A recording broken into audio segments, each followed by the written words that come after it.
Dagsana mga biyahero sa ilang bus terminal sa Cubao, Quezon City. Ang ilang biyahe fully booked na. Ang mainit na balita hatid ni Jomar Apresto.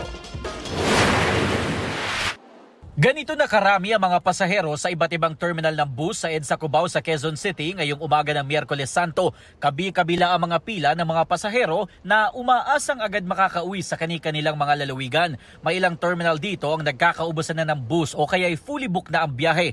Sa isang bus terminal na biyaheng Batangas at Lucena, wala na raw halos bus na naiwan sa Cubao ayon sa mga tauhan nito. Dahil dito, inaasahang mamaya pa makasasakay ang kanilang mga pasahero. Sa isa pang bus terminal na biyaheng Norte, fully booked na ang mga biyahe hanggang sa April 18. Sabi ng dispatcher, mayroon naman silang extra bus para sa mga pasahero na magwo-walk-in o chance passenger. Sa isa pang terminal na biyahe ring Norte, napakahaba na ng pila at inaasahan na mas madaragdagan pa ito sa mga susunod na oras. Ang terminal naman na may biyaheng papunta ng Lucena at Quezon, napakarami na ng mga pasahero na nag-aabang ng bus. Ang 56 years old na si Nanay Luisa, galing pa raw ng La Trinidad, Benguet at may bitbit na iba't ibang klase ng bulaklak at halaman. Ipapasalubong niya raw ito sa kanyang mga kamag-anak sa Lopez, Quezon. Alas 6 pa raw siya kagabi dumating. Yung kamag-anak kong taga-Cordon po sila noon, Cordon Isabela. Hinihintay ko sila, hindi ko alam yung pupuntahan ko po eh. Namatay po yung auntie ko. Ang 49 years old naman na si Jonah Malubay, nakapila na sa terminal alas 4 pa lang na madaling araw kanina. Papunta raw sila ng Lucena ng kanyang dalawang hipag.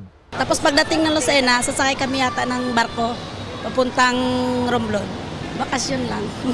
Okay lang, basta importante makasakay. Ayon sa terminal master na si Elvin, inaasahan nila na mas darami pa ang mga pasahero na pauwi ng lalawigan hanggang bukas ng gabi. Para masiguro ang kaligtasan ng mga pasahero, pinagpapahinga muna nila ang mga bus driver na kababalik lang na Metro Manila.